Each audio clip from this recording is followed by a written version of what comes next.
Bonjour, donc nous voici pour la rubrique, oui, la rubrique petit mais sage, 125. Je dois changer le monde, clique et partager. Ben ouais, le monde, entre autres, il est fait de ce que chacun d'entre vous partage. Et surtout, ne partage pas.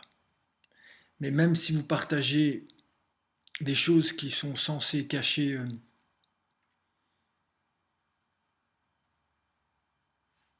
pas la vérité que vous avez créée par le partage d'illusions, mais la simple vérité, celle que vous connaissez. Ouais, la simple vérité que, que je cherche. Et comment je fais ça? Comment je fais pour chercher la vérité?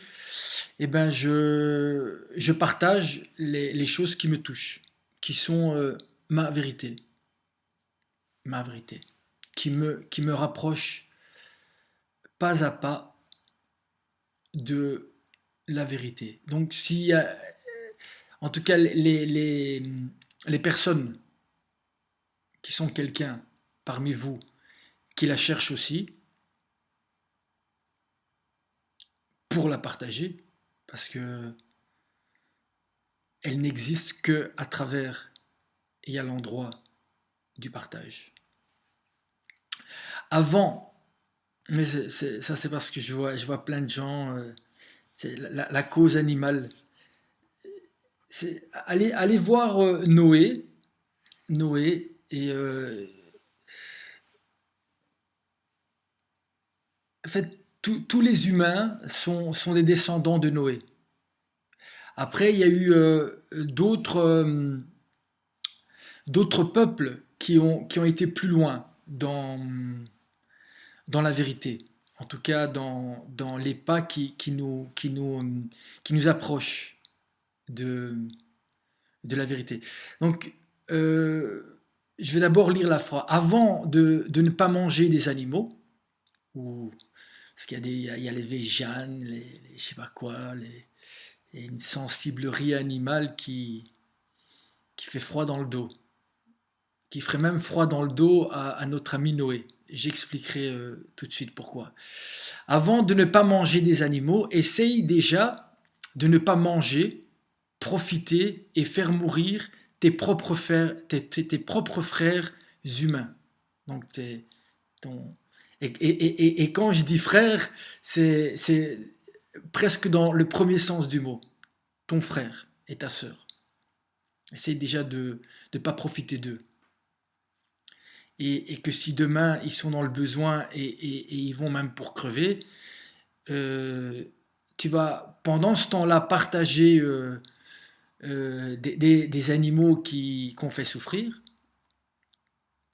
et en même temps, tu vas laisser crever ton frère ou ta sœur ou ton ex ou ta copine ou même tes enfants. Ouais. Oui. Alors, cela ne veut pas dire que je suis pour le- la souffrance des animaux.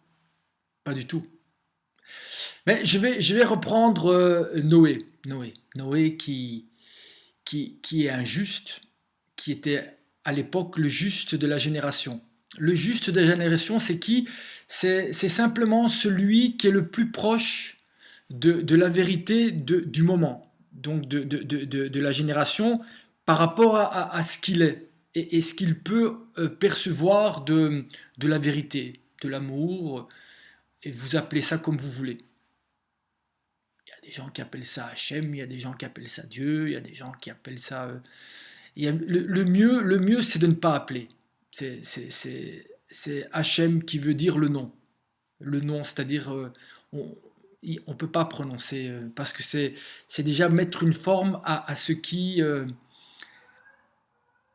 est dans toutes les formes. Dans toutes les formes. Noé, qu'est-ce qu'il décide? Noé, il se retrouve plus ou moins dans la même condition que ces gens-là, c'est-à-dire que face au mensonge, à l'illusion, à- à- à la noirceur de l'être humain, au côté paradoxalement animal, il va, même si ça va choquer certains, mais c'est lui qui va décider de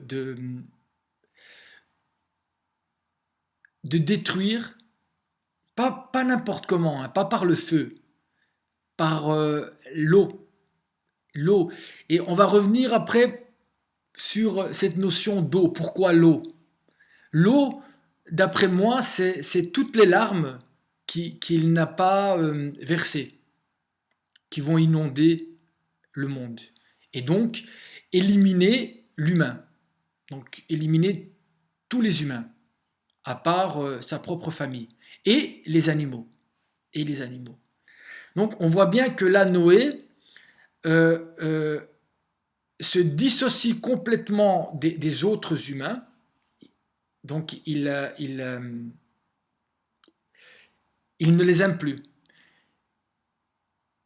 Et il va sauver ceux qui sont le plus proches de la nature, mais qui ne sont pas humains, c'est-à-dire les animaux, qui sont innocents, qui sont vrais, qui sont beaucoup, mais qui n'ont pas autant, ou même peut-être pas, le libre arbitre.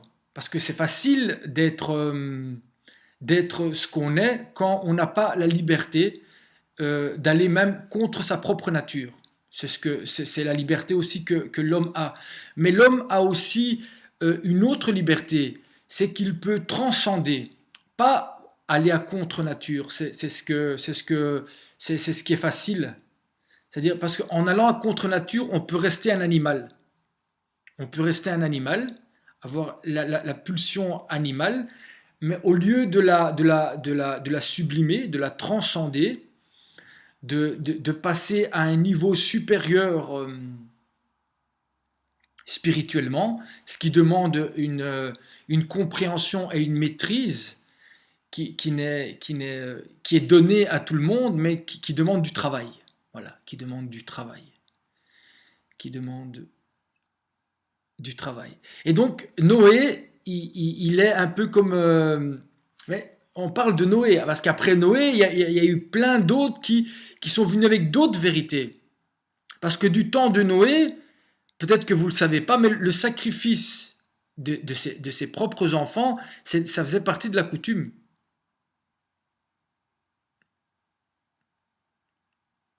Donc en même temps, on sauve les animaux, mais en même temps, on est capable de sacrifier ses enfants s'ils ne sont pas conformes à ce que nous, on a décidé pour eux, dans leur vie. Voilà, ça c'est un mode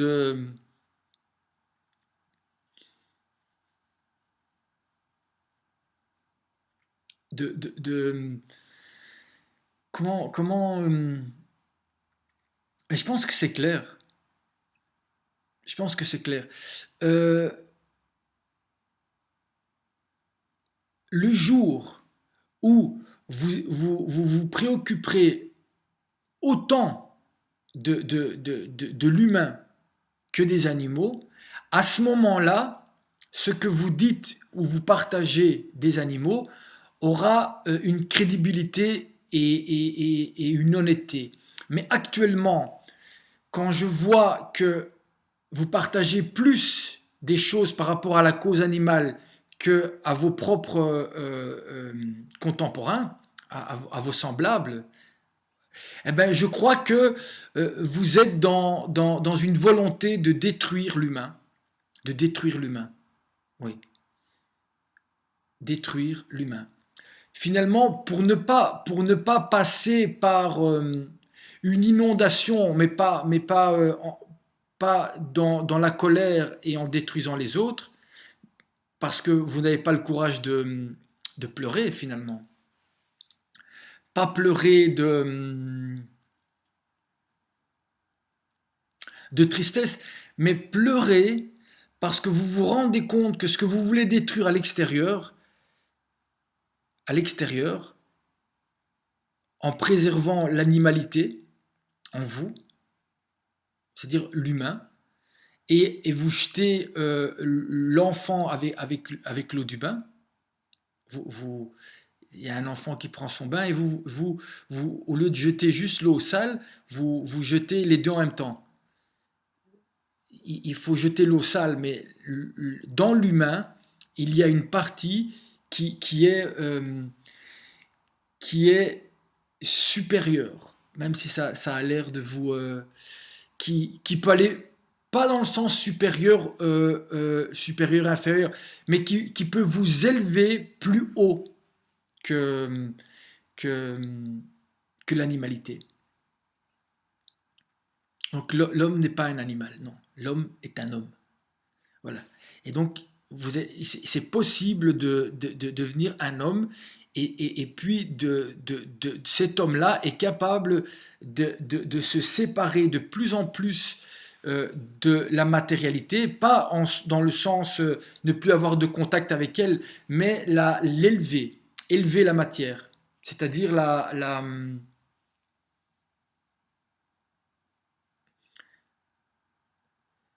mettre à sa juste valeur.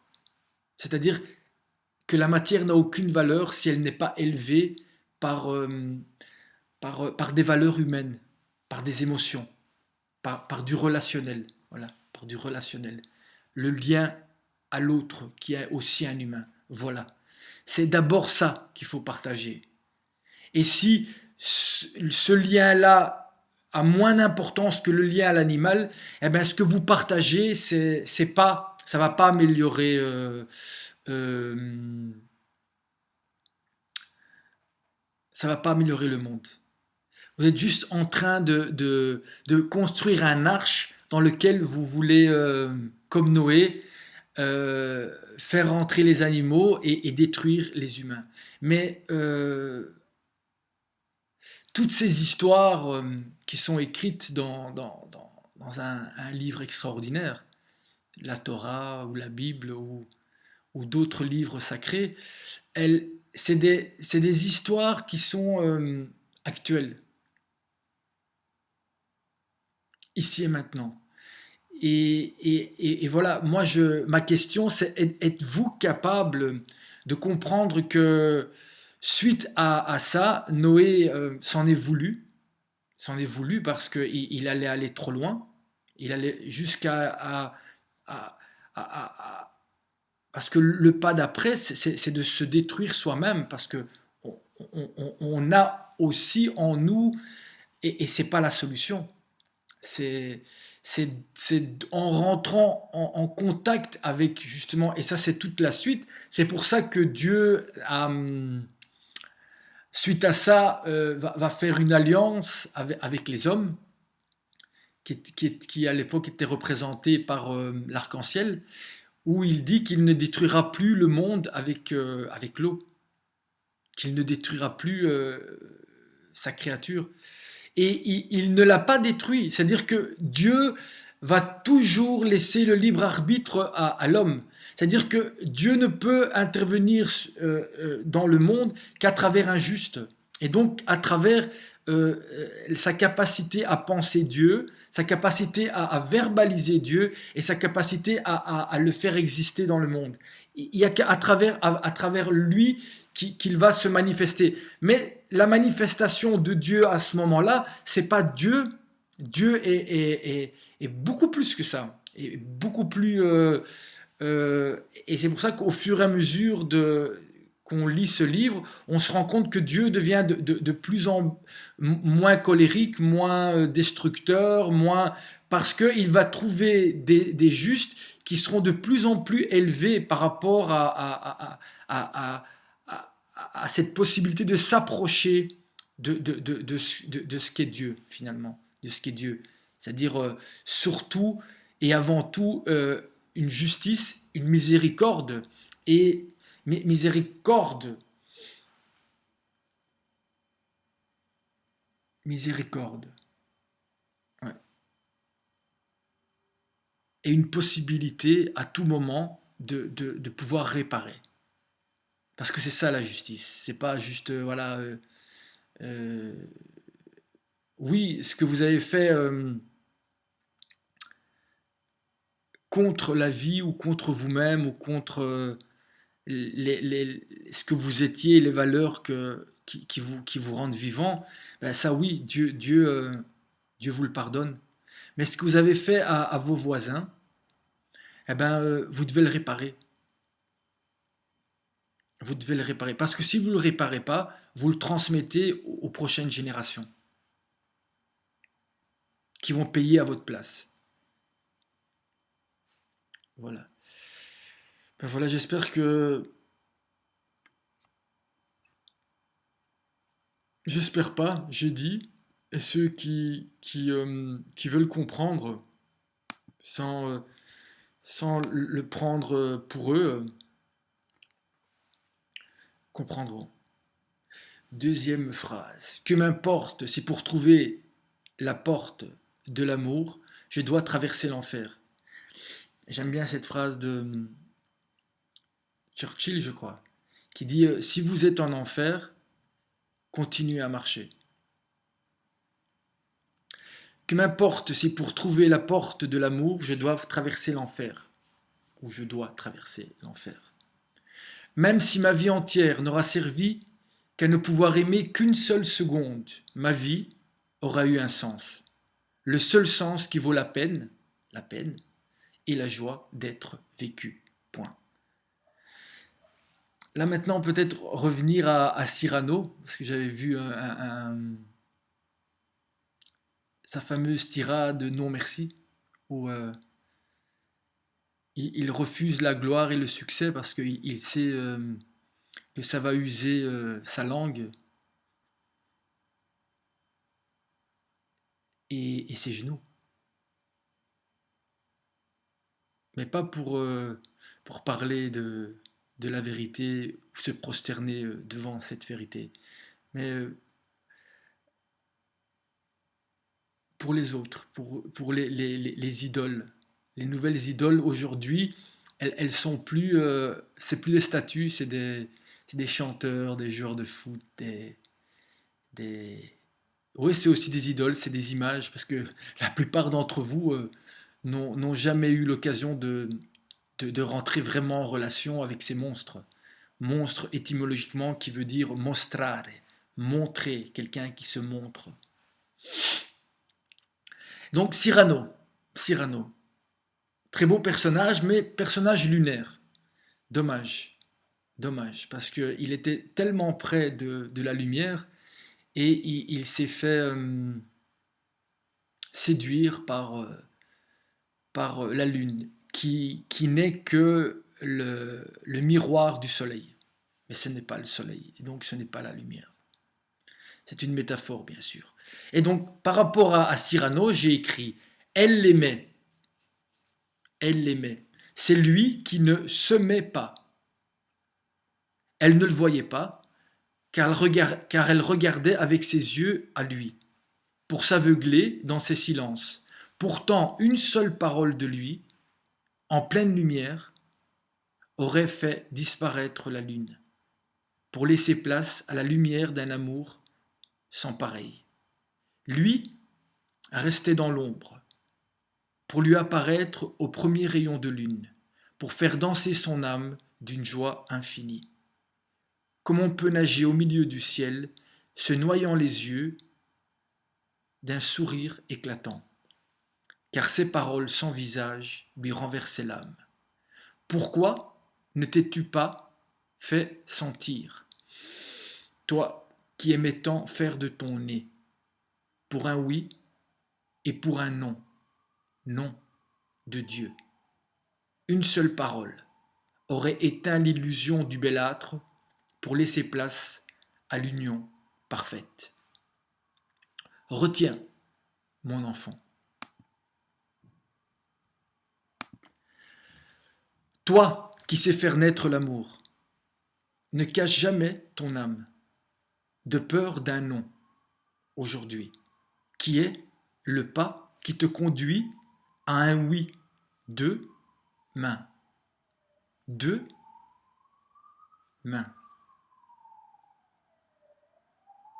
l'une dans l'autre, et pour les jours sans lendemain. Retiens, mon enfant, toi qui sais faire naître l'amour. Ne cache jamais ton âme de peur d'un non aujourd'hui, qui est le pas qui te conduit à un oui, deux mains, l'une dans l'autre, et pour les jours sans lendemain. Point. Je joue carte sur table, ce qui veut dire que je ne joue pas. Ça, je ne l'ai pas écrit. C'est un commentaire pour que tu comprennes. Je joue carte sur table, puisque c'est moi le joker de la dame de cœur, qui rêve d'arrêter de jouer. Sois à mon côté, comme la droite est près du côté du cœur, et nous serons petits, sans moyens, mais nous tiendrons tête au plus grand. Point.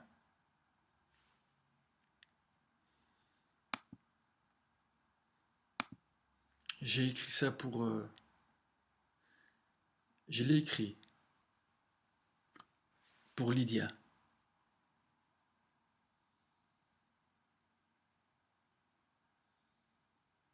Peut-être un peu trop tôt.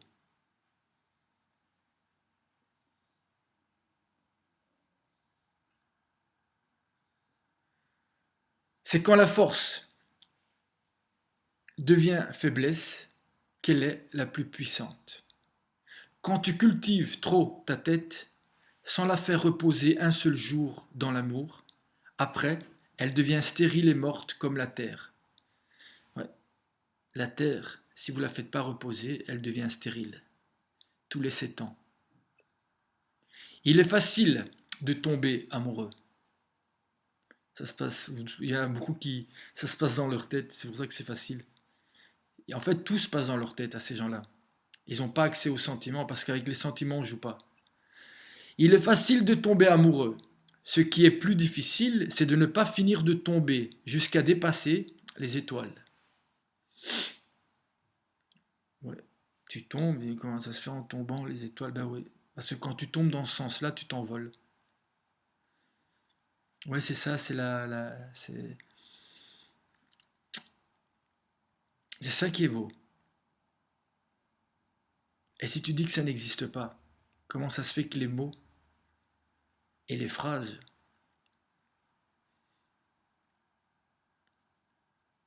s'agencent de telle manière que je peux dire quelque chose qui, dans ta tête et dans ton pragmatisme morbide, n'existe pas. Dans ta petite boîte qui ressemble à un cercueil. Il est facile de tomber amoureux. Ce qui est plus difficile, c'est de ne pas finir de tomber. Tombe. B. Jusqu'à dépasser les étoiles. Et il y en a qui tombent. Et puis on met une petite croix et on met des fleurs dessus.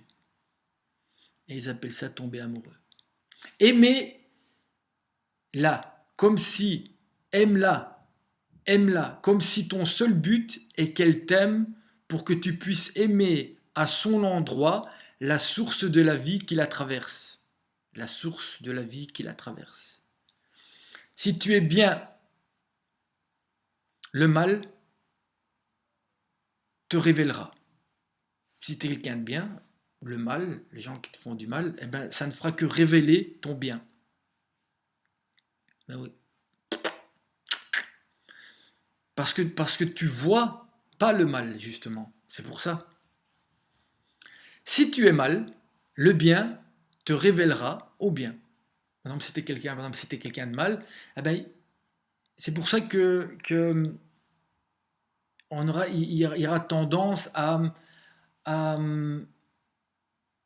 ce qu'il lui arrive des choses bien. Ouais, comment ça se fait? Les gens bien, ils ont plein de problèmes, et puis les gens mal, ils ont que du bien. Mais parce que le bien veut le bien de tout le monde. Voilà, c'est pour ça. Et qu'il sait que les gens bien, eh ben, le mal ne les rendra que plus bien. Ouais, que plus bien. Ce que tu comprends pas est le plus important. Non, ce que tu comprends pas est plus important que mes explications. Qu'est-ce que tu comprends pas? Qu'est-ce que tu comprends pas? En vous lisant aujourd'hui, j'arrive à écouter ma voix. V-O-U-X et V-O-I-E. Pourquoi en voulons-nous à Dieu de nous sortir de l'esclavage, de nous libérer des valeurs matérielles qui nous emprisonnaient, qui nous empoisonnaient, qui nous empêchaient de naître aussi nus qu'un nouveau-né, mais aussi riches de promesses dans un nouveau monde? Pourquoi on lui en veut finalement quand il nous libère de ces valeurs, de ces illusions matérielles qui nous empoisonnent finalement? Dévoiler Dieu au sein de sa création. Voilà le seul travail et la seule mission d'un homme digne de ce nom. Tout le reste sera la source de la souffrance des autres avant de devenir la vôtre. Ce qui me touche, si je ne le partage pas, ne perd-il pas toute sa valeur? La lumière en nous se trouvera toujours confrontée à ce choix, donner de la valeur ou vendre et perdre la valeur. Donner la valeur, donner sa valeur, ou vendre ou perdre un autre type de valeur, qui est la valeur suprême de notre système. La haine de l'autre, c'est Dieu qui me demande de devenir qui je suis sans honte aucune et sans haine aucune. La haine de l'autre, c'est Dieu qui me demande de devenir qui je suis sans honte aucune et sans haine aucune. Nous ferons et nous comprendrons. Celui qui veut comprendre avant, avoir ou avant de faire, n'apprendra jamais rien de nouveau dans sa vie. Il n'y a que la vie et la vérité qu'elle contient qui renouvellent. Le reste nous fait vieillir et nous porte fermée, à la mort de l'esprit et donc du cœur et du corps. Celui qui aime, celui qui est à son image, ne s'aime pas lui-même, car il ne sait pas qui il est. Si tu veux savoir qui tu es, va au-delà de l'image de l'autre. En d'autres termes, de ta propre image, pour devenir qui tu es, pour aimer vraiment l'autre. L'image, c'est ce qu'on voit. Quand je vis comme je parle, je commence à réaliser l'impossible de ceux qui pensent comme ils survivent. Quand je vis comme je parle, je commence à réaliser l'impossible de ceux qui pensent comme ils survivent. C'est-à-dire ces gens-là, ce qu'ils font devient la vérité, pour ne pas se remettre en question. Et ce qu'ils pensent. Donc ils ne pensent pas quoi. Ils pensent après coup. Ils pensent après coup. Dans le sens, c'est même pas ils pensent après coup. Il y a un coup et ils pensent avec un pansement. Et ils cachent la douleur jusqu'à ne plus rien ressentir finalement. Tandis que s'ils penseraient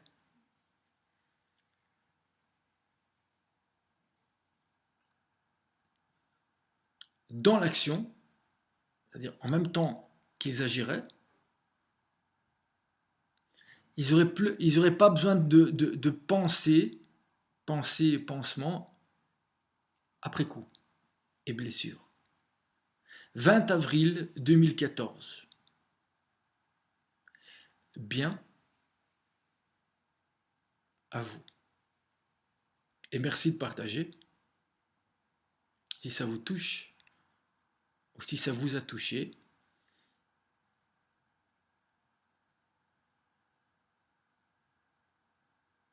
car se toucher tout seul, c'est stérile, d'où le besoin de partager. Et il y a des gens qui se touchent tout seuls à travers les autres, et de travers en plus. Quelle solitude finalement.